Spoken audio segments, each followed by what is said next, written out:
The Mishnah tells us in Tainith, Misha Nichnas of Mimatim B'Simcha. When the month of Av comes, we minimize our joy. In contrast to the more famous Chazal of Misha Nichnas Adar Marbim B'Simcha. Many people know Purim time. It's a popular song that when the month of Adar comes in, we increase our joy. In contrast, Misha Nichnas Av Mimatim B'Simcha. And interesting, as we spoke about in the past about Rav Soloveitchik's Shita on Avelis, that the 9 days represent Shloshim, Tisha B'Av Shiva, the 3 weeks of Beis Chodesh. So one of the halachas of is they say you should try to stay away from Dinei Torah, going to the courts, with non-Jews, in contrast to Adar. And there are other halachas of, let's say, not to drink or eat basar v'yayin. During the 9 days, you can't have meat or wine. So that's not a din in Avelis. An Avel's allowed to have meat and wine. In fact, Chazal tell us one of the purposes for the creation of wine was to menachem the Avel. It's to comfort the mourner. So clearly it's not a din of Avelis, this din of Misha Nichnas Av Mimatim B'Simcha, because an Avel is permitted basar v'yayin. Albeit there might be a minix, there is a din of Aninus, that before the burial, an Onin can't have basar v'yayin. But once we have the burial, the halach is we have meat and wine. There might be, someone once said to me there was a minhag among the Sfardim, maybe they don't have meat and wine during Shiva. That could be, like all minhagim the Sfardim, it varies drastically. So there could be some that do, some that don't. But either way, one of the halachas of minimizing our joy is we stay away from basar v'yayin. We stay away from meat and wine. And one is the reason is Mimatim B'Simcha. Others point out it's an illusion because we don't have the Beis HaMikdash anymore. We couldn't bring the karbanos to basar, and we couldn't bring the yayin. So it reframes. It's part of Zeichel Churban. It's a reminder of the Churban Habayis.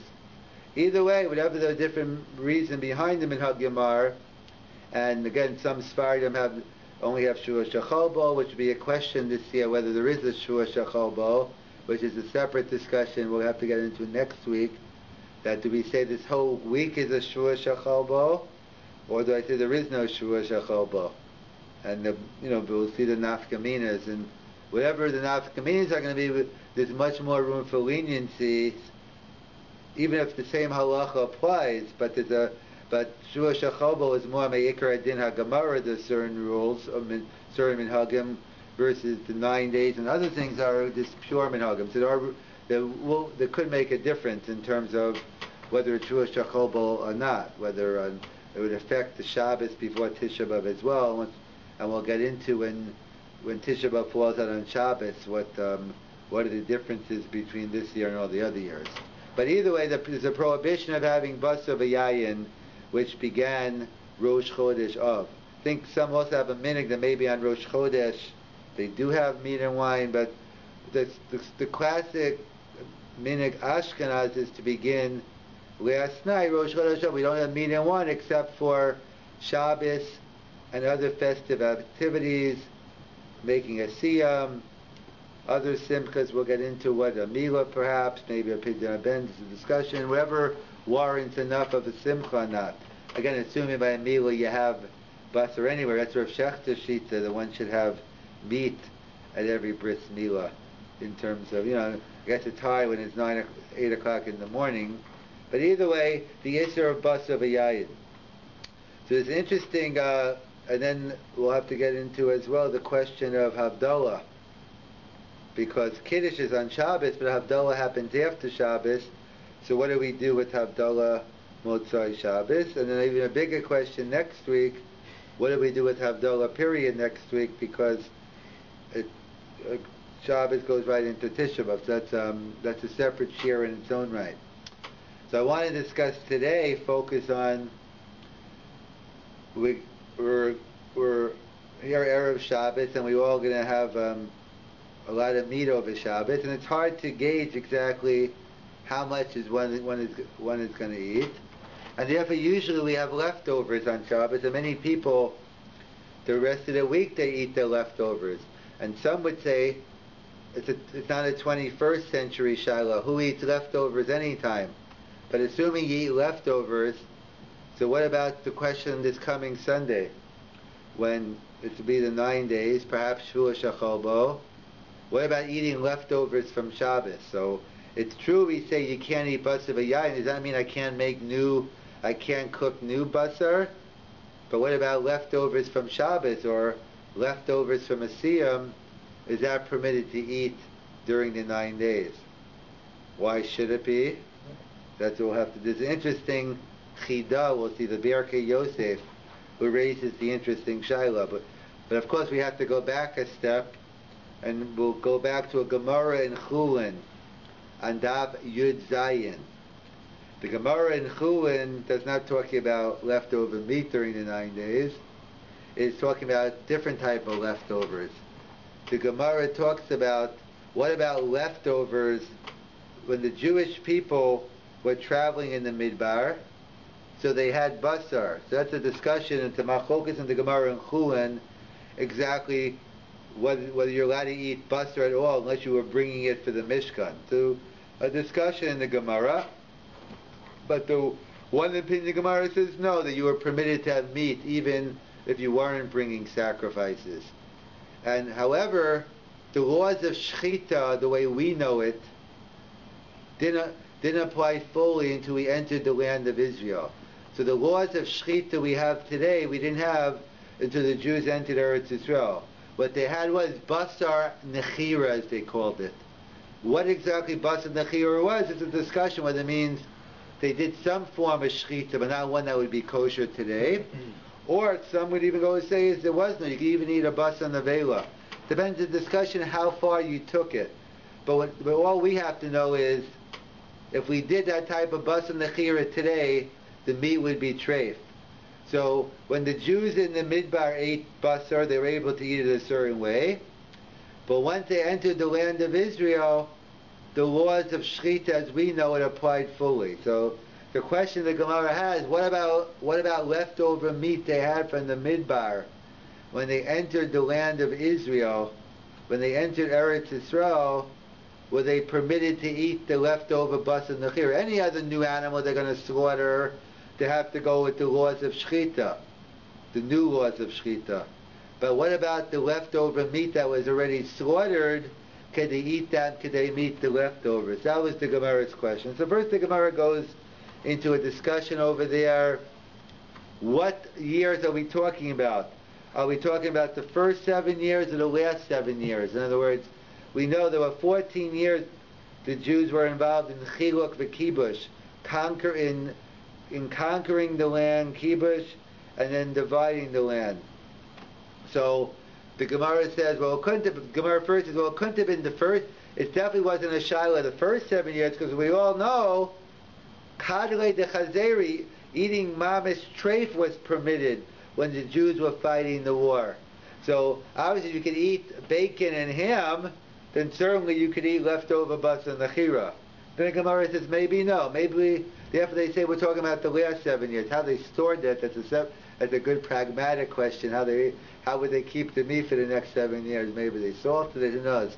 But the Gemara says no. Maybe we even could say it is the first 7 years. They limit Kalei de Chazeri to, that's only if you went into someone's house and they had the treif in their house, then you could eat. But to go ahead and take your own food and cook up treif food, that never was permitted. In fact, the Rav Shachtovi says over there, I think it was a Leibowitz, but there's this character in the Israeli army, he used to, I don't know if he was serious on that, he used to say, Kadle de Chazeri, when he was in Lebanon, like we could cook the treif food. There's a whole question, how far is it a blanket hetzer of Kadle de Chazeri?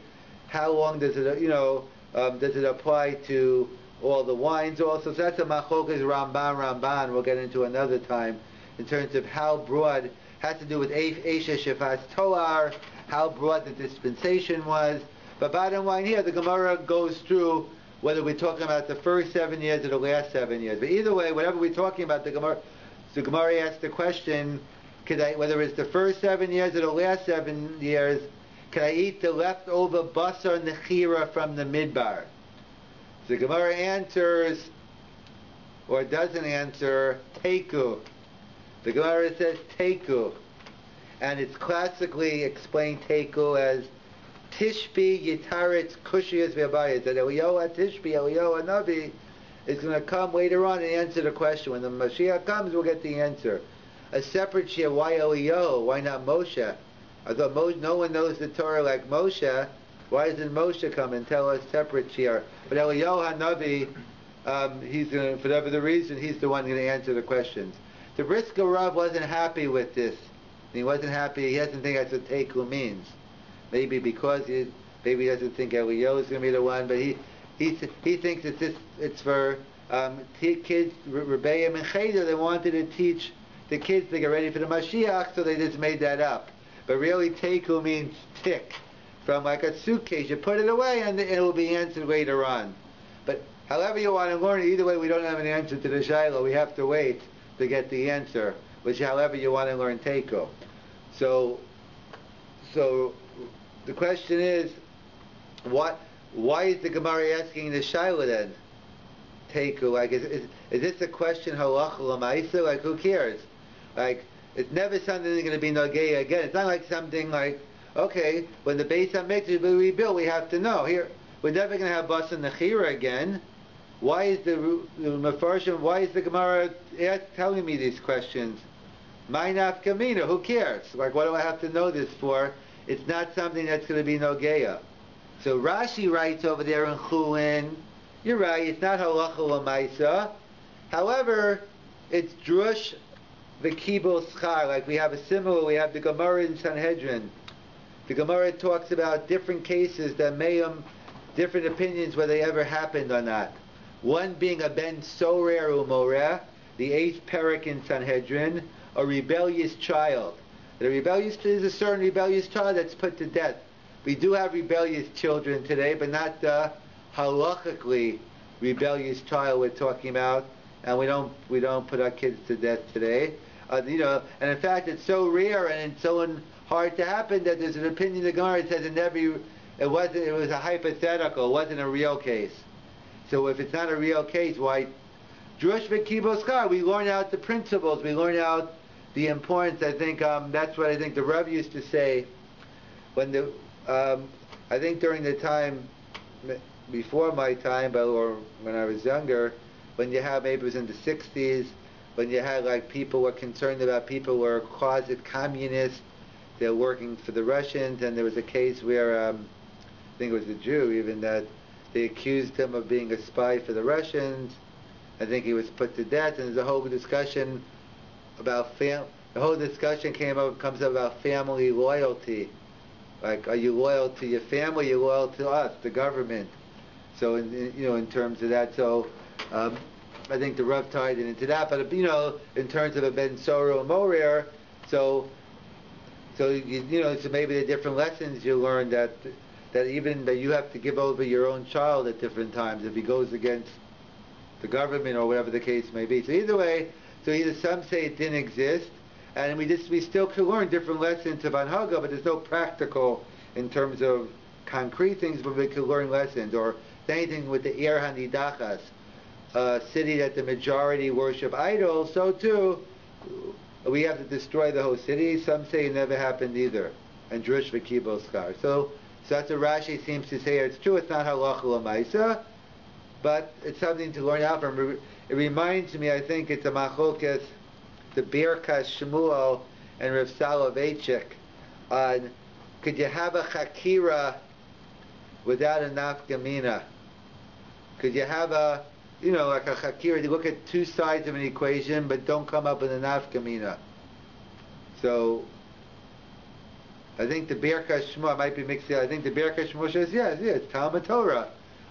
It is a nafkamina Talmud Torah. I have a better havana of the sugya now. I look at it two ways, even though there might not be a nafkamina, but there's havana, and this is the way Rav Shechter says it over, but the Rav said no. A a chakir without a nafkamina is stam draying around philosophy bialma. Now, if there's no nafkamina, then there's no chakira either.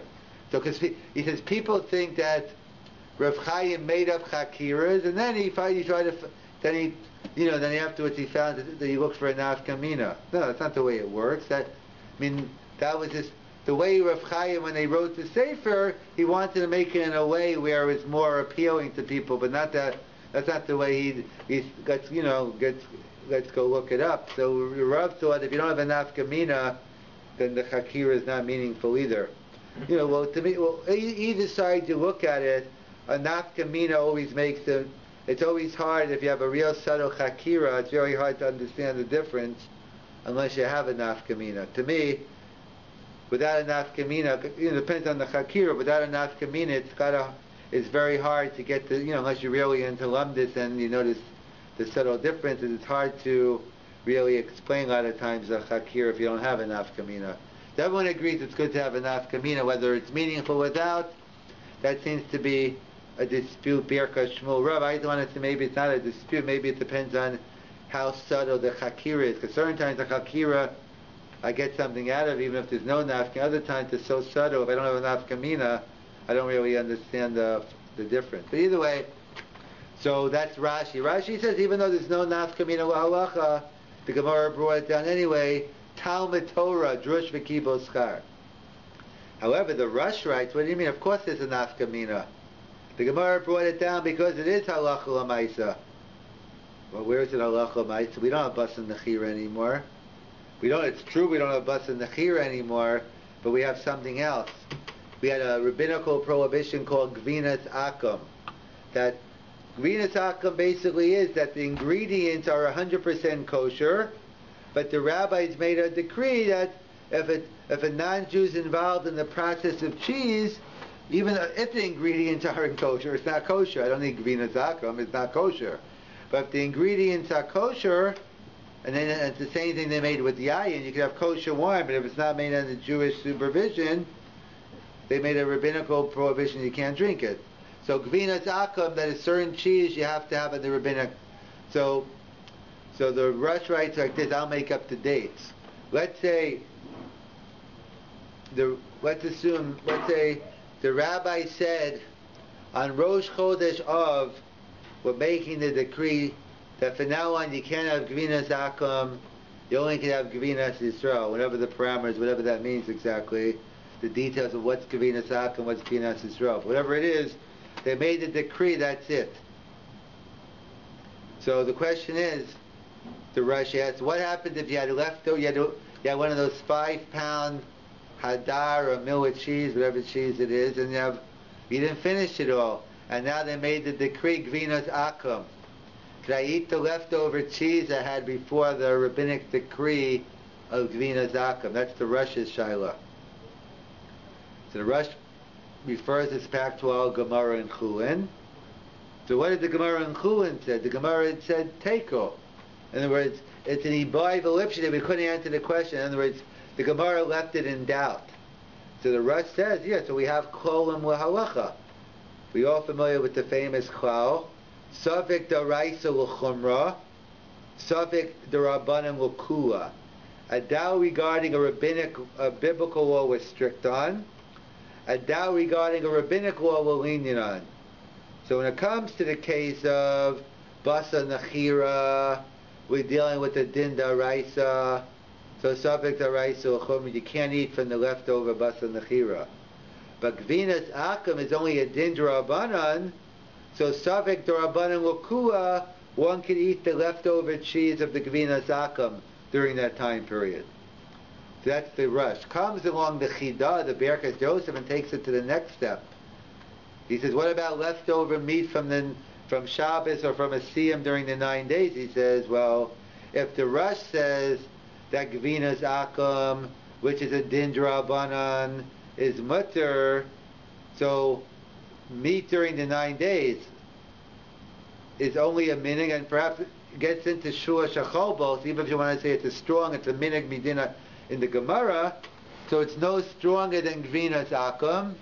At best it's a drabanan, it's a minig on a drabanan. So therefore, the Chidah says, Safek D'Rabbanan Lokua, one can eat the leftover meat during the 9 days. So you have all your leftovers on Shabbos, you could have your leftovers during the week. That's the Chidah's opinion. However, that's not the Minig Yisrael. That seems to be a minority, either a single view or, if not a single view, if not a singular view, it's certainly a minority view, not accepted la halacha.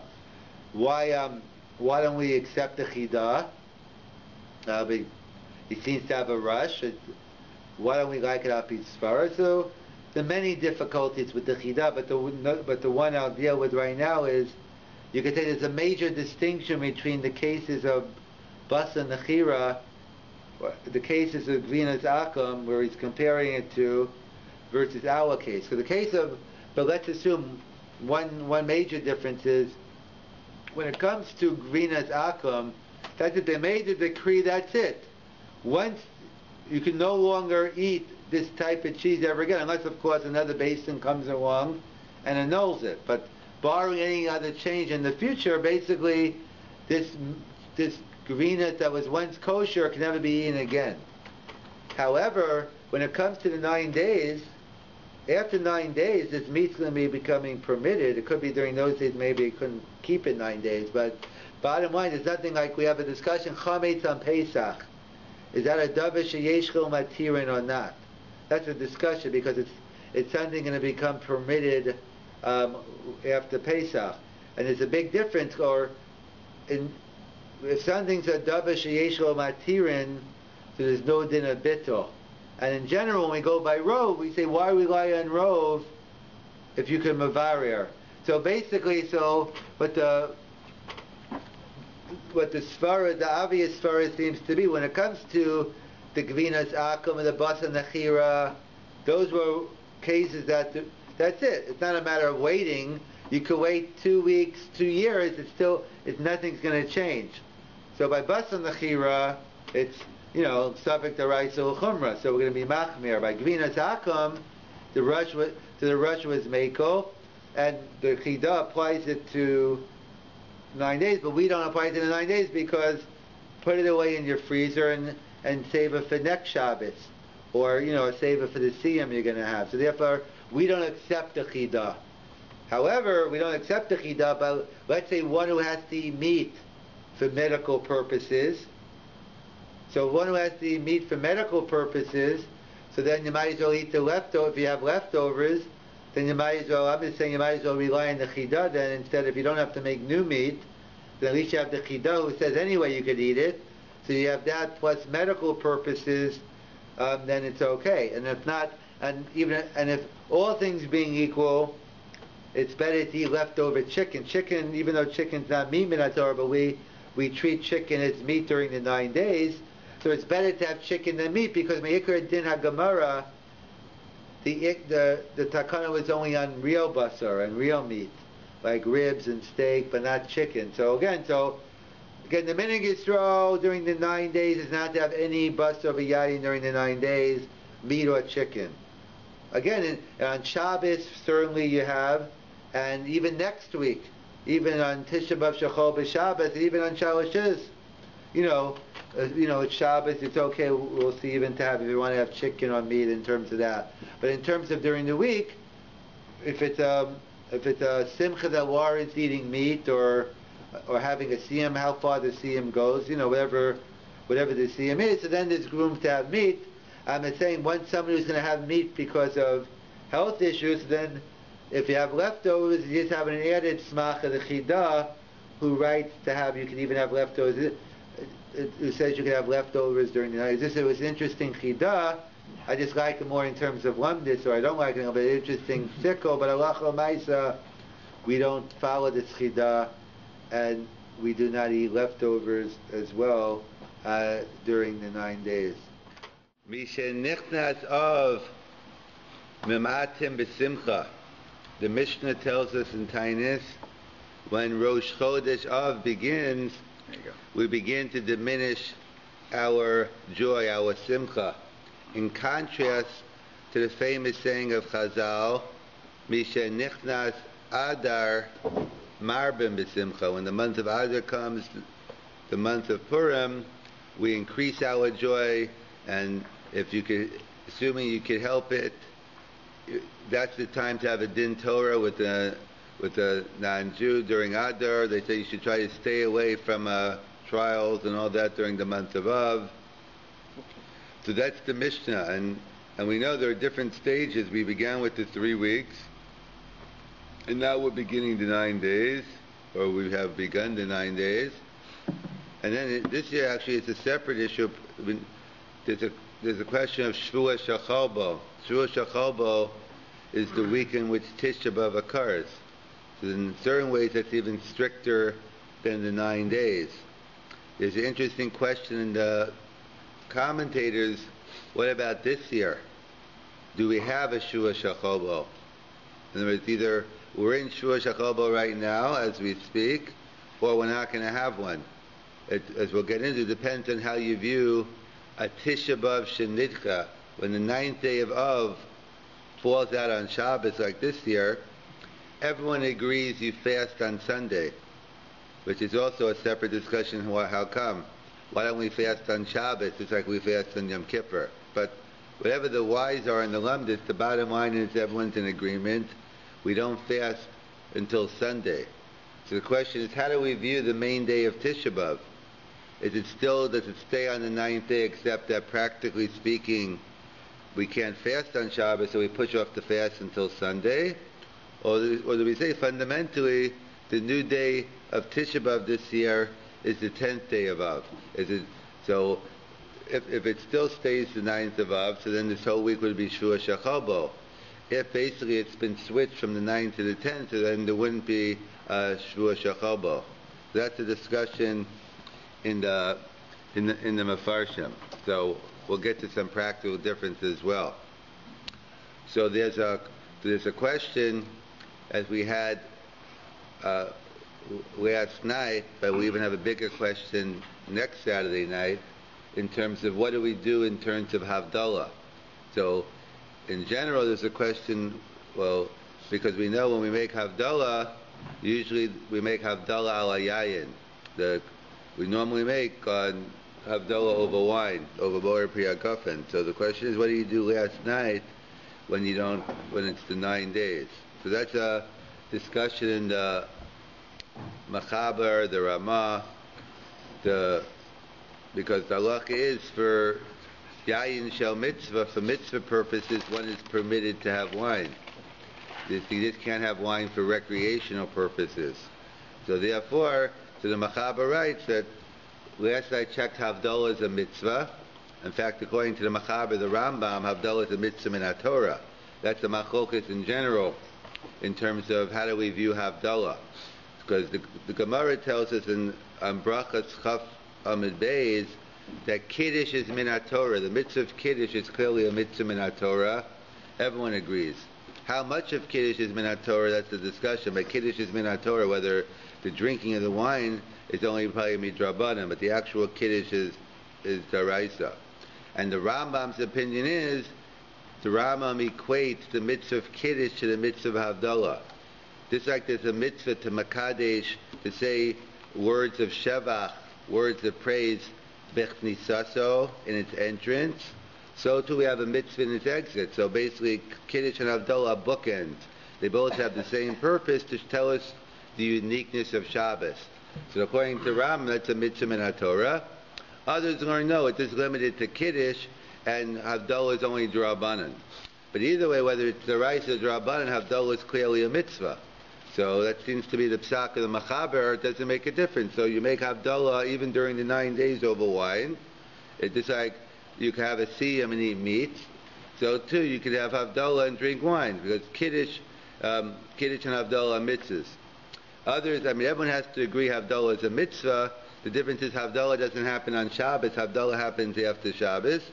And therefore, even though probably strictly speaking, you can do it over wine, because that's even the Ramah writes, L'chatchila, try to find a katan, a child who's old enough, a katan shegia l'chinach, old enough that you could teach them in chinach, but not old enough to understand about the churban of Yerushalayim, whatever age that might be. And he says if you don't have a katan, you're allowed to drink it yourself. So therefore, Me'ikar Adin, we pass you could drink the wine yourself. The different minhagim, people have minhagim of making it over beer, chamam, radina, and other things. And it seems to come down to the issue is, are you going to be more strict regarding Hilchas Havdalah? Are you going to be more strict regarding the laws of the 9 days or Shua Shacholba? Because regarding Havdalah, everyone agrees it's better to make Havdalah over wine. In fact, there are some shittas that if you have wine, it's also to use Chama Medina. Some say it's only permitted to use beer if you don't have wine available. If you have wine available, you can't use beer. Obviously, those will say, well, since it's the 9 days, we view it as it's not available, and therefore you're allowed to have beer. So there's different minhagim. Many people make it over beer or Chama Medina, but strictly speaking, if you look at the Shulchan Aruch, the Machaber Ramah, they say one Machaber l'chatchila over wine, and Ramah definitely it's okay. But grape juice grape juice is probably even better, even though because really the two alpi svara alpi lumdis grape juice should be okay, even during the 9. It's not. People say you can't drink grape juice during the 9 days, but alpi lumdis it should be okay because the two reasons why we can't drink wine during the 9 days is why either because it's ma'atem b'simcha, we have to say, and wine brings simcha, grape juice doesn't. And secondly, the Aruch HaShulchan writes that it reminds us that we don't have the Beis HaMikdash, we don't have karbanos. And the wine we used to bring on the karbanos, so that's why we don't drink the wine. But grape juice you can't bring on the karban anyway.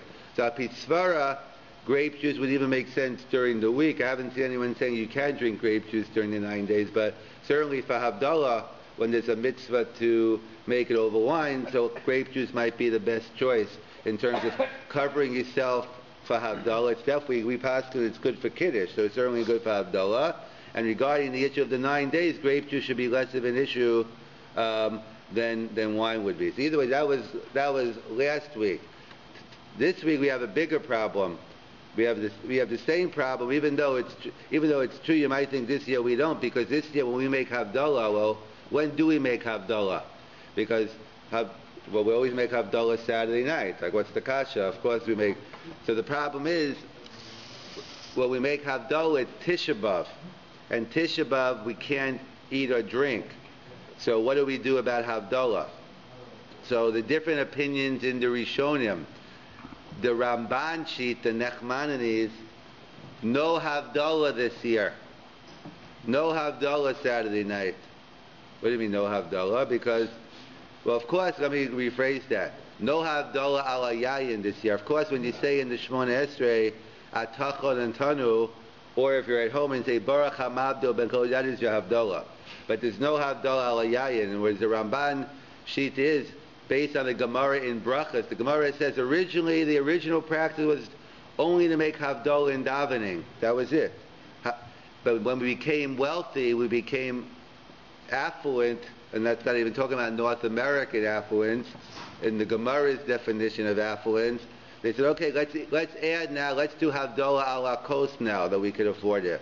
And the Gemara goes back. So really, originally speaking, Havdalah wasn't on the cup of wine. That was added later on. So the Ramban writes, based on the pasuk in Eicha, on the night of Tisha B'Av, we're all poor.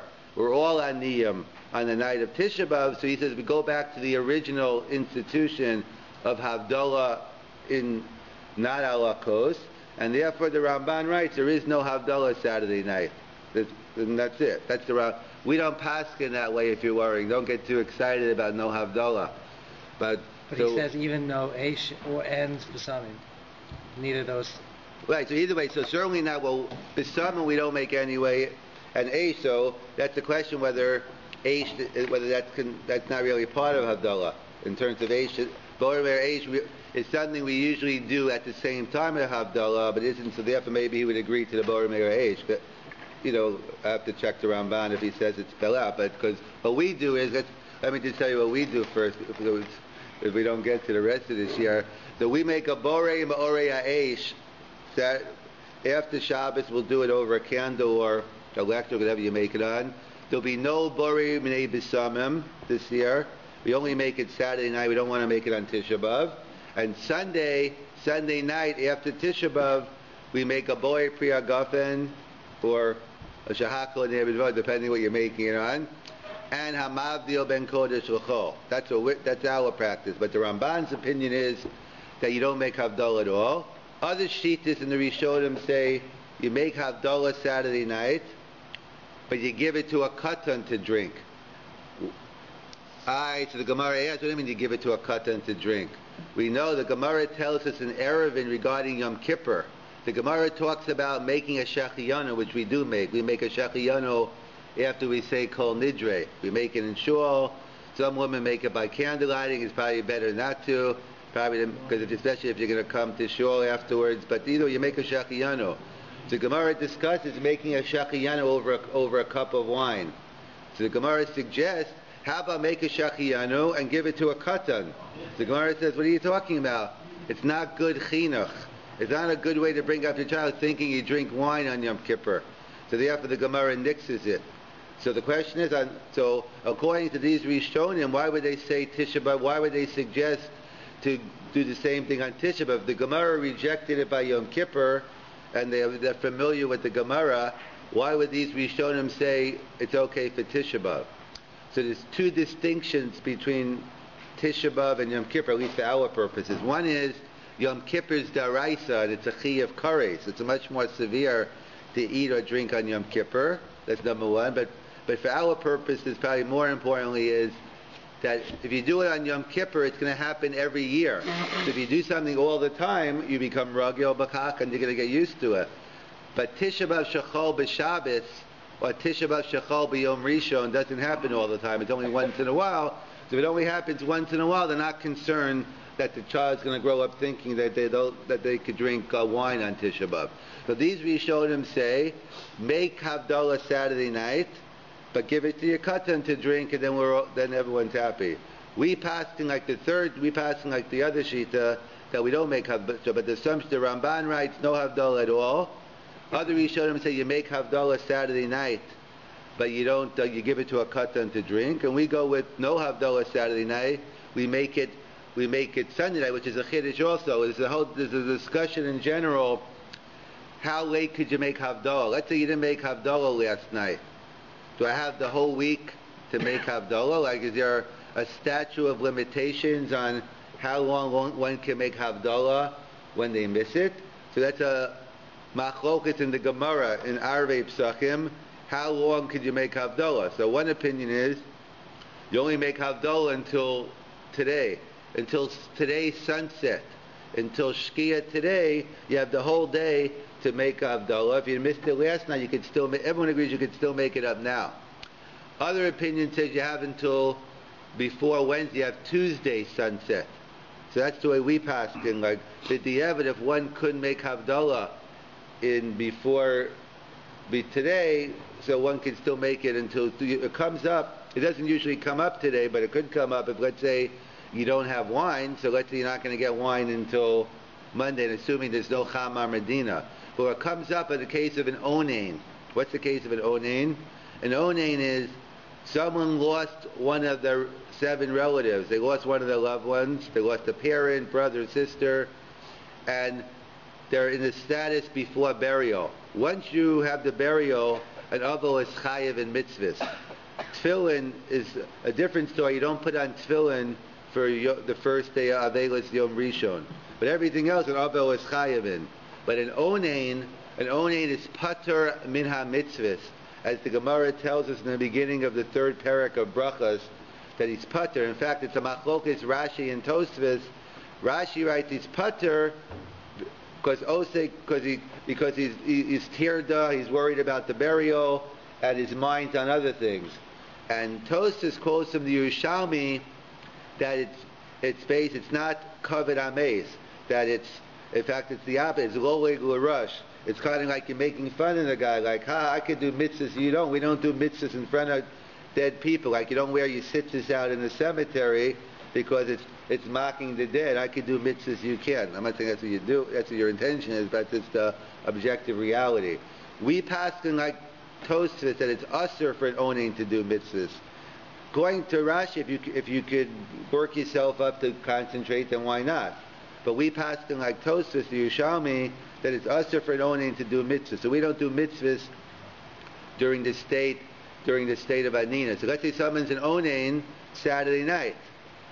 And then, so the question is, in general, do they have to, and let's say either Sunday today, or let's say Monday, whatever it is, they become an Avel. So do they still make Havdalah or not? So that's a Machlokes Rishonim. The Rush quotes from his Rabbi, the Maharam Rutenberg, is, the question is, how do we view the Chiyuv of Havdalah? It's true, either according to some opinions, you can make it up the whole day today, or you can make it up to Tuesday, but the two ways of looking at it. Do I say the Chiyuv Havdalah is Saturday night, is Motzai Shabbos? That's the Chiyuv. That's it.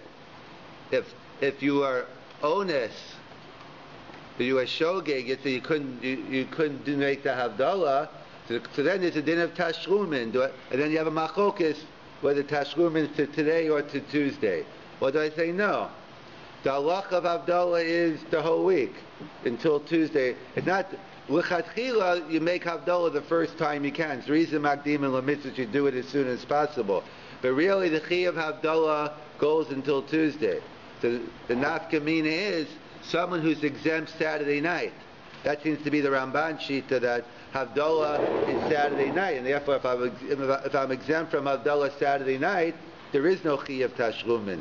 And that, in fact, that's the whole discussion regarding as well a katan shehigdio. Somebody becomes bar mitzvah on Saturday night. Your bar mitzvah, you turn 13 on Motzai Shabbos. Are you chayiv in Havdalah or not? So why not? The shaila is, if Havdalah, if it's connected to like the Rambam, Mezachar, V'Shamar, so then maybe I'm exempt from it. Maybe the Havdalah doesn't apply to me because I didn't have to keep Shabbos, so I don't have to make Havdalah. Or did I say no?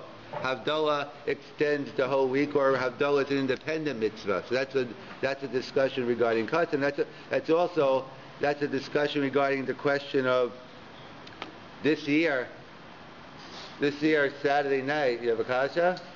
Not a kasha, just a lemaisa shaila. You mentioned what our minhag is regarding Havdalah. Havdalah that's coming. You talked about a bracha. You talked about the Neros, doing the bracha on the Neros. Borei morei eish no bisamim, and then you make Sunday night. You make either borei priyagaf and a shahako, depending what you're making it over, and then hamavdil ben kodesh l'chol. What you didn't mention was that first paragraph. Does that have anything to do with our Havdalah on either night? Yeah, we only do the only time. That's not technically part of Havdalah. We just say it, but we only say that Saturday night. So you would also say that Saturday? No, you wouldn't. We only say it when we do when we do the full Havdalah, we throw it in, but we would not be doing it this year. The only time we ever do it is right. We take the Ramban's approach on that. We agree with him on that part of Havdalah. Yeah. In fact, that's the question. That's the question this week by Shua Shachobo, in terms of one of the differences. We said that this year, when Tisha B'Av falls on Shabbos, whether this week is Shua Shachobo or not. But just to summarize, we had different minhagim. What do we do last night for Havdalah? Whether you make it on wine and drink it yourself, you make it on wine and give it to a katan, you make it on grape juice, or you make it on beer. Different minhagim. Either way, whichever minhag you have, it's fine. Continue your minhag. And it's a bigger shaila this week whether you make Havdalah at all. When you make it, we have the Ramban, no Havdalah alakos at all this year, because you're exempt from Havdalah, Motzai, Tisha B'Av, we're all aniyim, and therefore we don't make it alakos. Other sheet is you make Havdalah, give it to a katan. We don't paskin that way. And the way we paskin is, we make the bracha over the flame Saturday night, no bisamim at all, and then Sunday night we just say hamavdil ben kol shulcho, and if you're making it over wine, you make a boy priyagafen or grape juice. If you're making it over beer, you make a shahako niyabidvaro. And why would you be deciding between wine and beer? In terms of the issue of... Because there's an issue of the... Oh, yes, right. On the 10th, there's right, an issue. So one last point is, but here it shouldn't be an issue anymore, because now the reason why we're strict the day after Tisha B'Av is because it's the 10th of Av. And the 10th of Av is the day most of the Beis HaMikdash was destroyed. So one would say This year it shouldn't even be an issue. Everything should be finished. Because we finished Tisha B'Av this year, it's already day 11. So according to everyone, everything was finished. Yet the Ramah brings down that one should, regarding Basar v'Yayin, meat and wine, one should still wait until Monday to have, because since it's a day that we fasted, it was a day we were observing the Korban Abayis, it's still not a day appropriate to be drinking wine and having meat. So the Ramah brings down, even though all the other things you could do, listen to you could do laundry and all the other, you could eat certainly, you have to eat, and all the other, whatever things you can't do during the 9 days, one is permitted to do. It's just the Chumrah the Ramah brings down, since we fasted over the Korban, one should not go ahead and have meat and wine, even though strictly speaking, you're right, it's the 11th day of Av already.